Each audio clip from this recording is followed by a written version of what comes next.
Je me demandais, suis-je le seul? Suis-je le seul à autant aimer les histoires? Peu importe leur forme au final, que ce soit via des films, de l'écriture, de la musique, de la lecture. J'en suis obsédé. En fait, tous mes moments de plaisir se résument à ça. Mais attends, non, c'est faux. Je ne suis pas le seul. En fait, je partage ça avec vous tous.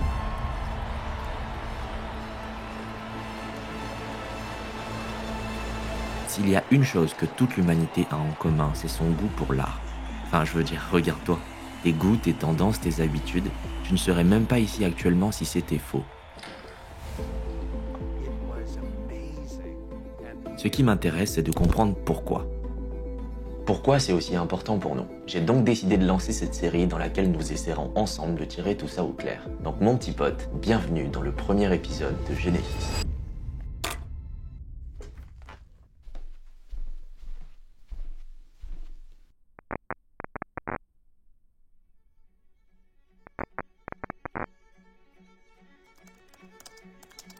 Quand on regarde la liste des objets les plus chers du monde, on peut voir la station spatiale, des gratte-ciel, des yachts, des bijoux. Mais il y a des objets qui reviennent plus souvent que d'autres. Très très souvent. Des œuvres d'art. Regarde, celui-là est valorisé à plus de 450 millions. Pour un tableau, vraiment? Pareil pour celui-là. Et celui-là. Ce sont des montants astronomiques. Il y a un truc aussi que j'ai trouvé intéressant, ce sont les temples. Les humains construisent des temples pour deux choses en général. Leur dieu et leur art. Tiens, regarde, je te montre. Bouge pas. Bouge pas, bouge pas, bouge pas. Ça, c'est le Vatican. Ça, c'est la Mecque. Et ça, c'est le musée du Louvre à Paris. Tu vois une différence? Personnellement, non. Dans toutes ces situations, je vois juste un culte. Je trouve ça fascinant parce qu'on crée des temples uniquement pour des choses qu'on estime être sacrées. Qu'on estime que son Dieu est pur et sacré, je peux comprendre, c'est la définition même de Dieu. Mais pourquoi l'art pourrait être considéré comme sacré? Pourtant, au vu de nos actions, c'est ce qu'on croit.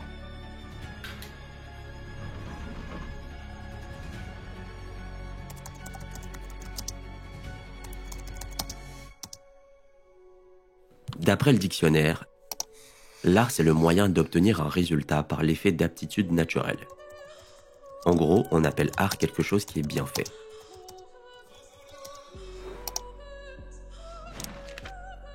Tu remarqueras qu'on utilise un autre mot aussi pour définir quelque chose qui est bien fait.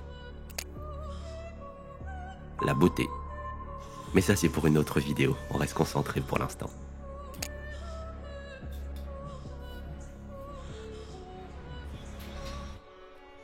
En tant qu'espèce, nous nous ressemblons tous beaucoup. Et en tant qu'individus, nous sommes assez différents.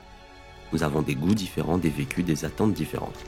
Mais il y a une chose que nous apprécions tous. L'art. Et deux formes spécifiques d'art se démarquent comme étant universellement appréciées. Les histoires et la musique. Les deux sont pratiquement les mêmes dans le fond, donc aujourd'hui on va se concentrer sur les histoires. Pourquoi nous sommes autant attachés à elles? Enfin, je veux dire, ça c'est une histoire. Ça aussi. Et ça aussi. Pourquoi? Tout simplement parce que c'est notre langage universel.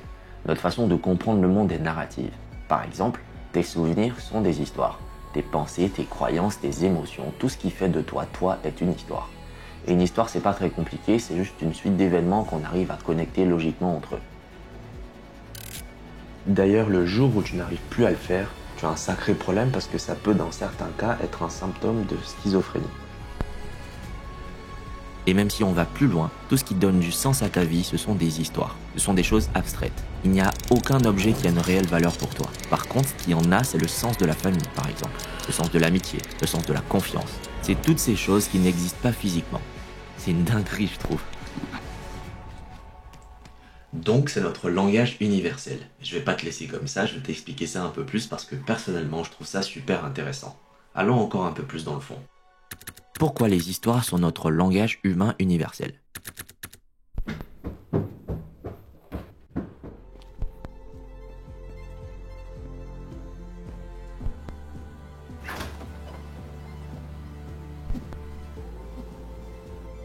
Parce que c'est comme ça que toi et moi nous comprenons le monde. Nous ne le voyons pas tel qu'il est. Nous le percevons. C'est-à-dire que lorsque je l'observe, je vois juste mes désirs et comment les obtenir. Par exemple, ça c'est une chaise. Mais ça aussi c'est une chaise. Et ça aussi. Et ça aussi.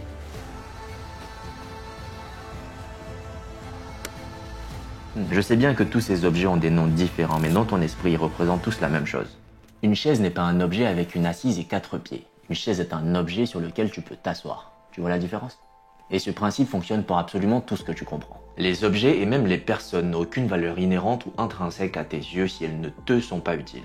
Ce que tu valorises, c'est la fonction, l'utilité. Dans l'extrême majorité du temps, tout ceci est très inconscient encore une fois. Bref, revenons à nos moutons. Donc tu as des désirs et des motivations, pour la plupart inconscients. Quand tu ouvres les yeux, ce n'est pas le monde que tu vois, mais ces motivations-là. Et du coup, automatiquement, le monde se divise en deux. Les choses et les gens qui peuvent t'aider à satisfaire ces désirs-là, les outils, et ceux qui peuvent t'en empêcher, les obstacles. Et tout ce qui ne rentre pas dans ces deux catégories, tu ne les vois littéralement pas. Et via cette mécanique-là, tu as par défaut une morale qui se crée. Parce que pour savoir ce qui est un outil ou un obstacle, il faut faire un jugement de valeur. L'ensemble des règles que tu utilises pour faire ça, c'est ça une morale. Mais ça ne s'arrête pas là. C'est aussi à ce moment-là que tes émotions naissent. Parce que, ok, tu as un désir, tu as un objectif à atteindre. Tu as pu déterminer quels sont les éléments qui peuvent t'aider à y arriver et ceux qui peuvent t'en empêcher. Tu as donc une morale qui s'est créée. Maintenant, il te faut un moyen pour toi de te repérer dans tout ça parce que c'est assez compliqué. C'est assez compliqué quand même. Excuse-moi. Le haut-parleur, mec. Ok. Du coup, tout ça, c'est super abstrait, c'est super complexe. Il te faut un moyen de savoir quand est-ce que tu te rapproches de l'objectif, quand est-ce que tu t'en éloignes, et quand est-ce que tu dévies, etc. Il te faut des émotions. Mais ça aussi, promis, je te prépare une autre masterclass pour t'en parler. Bref. Donc tout ceci est structuré, ça a un début, un milieu et une fin. C'est une histoire et c'est comme ça qu'on perçoit le monde. C'est pour ça qu'on est autant attaché à l'art, c'est parce qu'il nous décrit le monde d'une façon qu'on peut comprendre. Par contre, même si nous aimons les histoires, il y a des histoires toutes particulières que nous apprécions plus que tout. Tiens, regarde ça. Blockbuster. Ça aussi. Ça aussi. Et ça aussi. Pourquoi? En soi, on sait tous pourquoi. C'est pour ça que ces films ont aussi bien fonctionné. On sait juste pas pourquoi on le sait. Et on sait même pas ce qu'on sait. Enfin, t'as capté, je vais t'expliquer. Ces histoires mettent en scène des archétypes. En gros, un archétype, c'est un méta-élément. Il est commun à toutes les cultures et chaque humain le comprend, peu importe sa provenance. Le dragon, par exemple.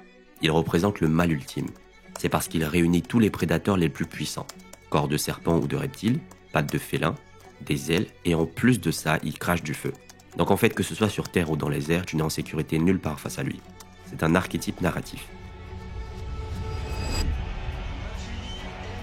Un autre archétype qui est comportemental cette fois-ci, lever les bras quand on réussit quelque chose.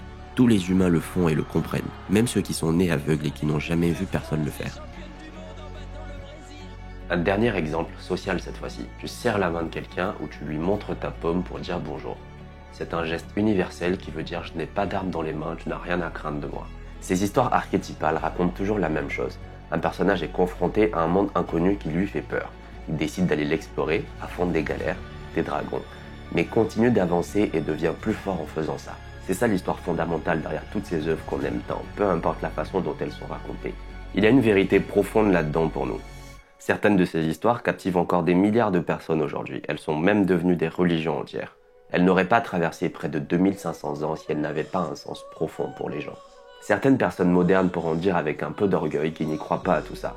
Mais ce sont ces mêmes personnes qui seront émerveillées devant Harry Potter, Star Wars, les Hobbits, Game of Thrones, etc. C'est juste les mots qui ont changé, mais fondamentalement, on réécrit juste la même histoire en boucle. Avant, les gens disaient Dieu, aujourd'hui ils disent l'univers. Avant, ils priaient, aujourd'hui ils font des affirmations. Avant, les gens avaient la foi, aujourd'hui ils ont la loi d'attraction. Ils manifestent. Et on peut continuer encore et encore.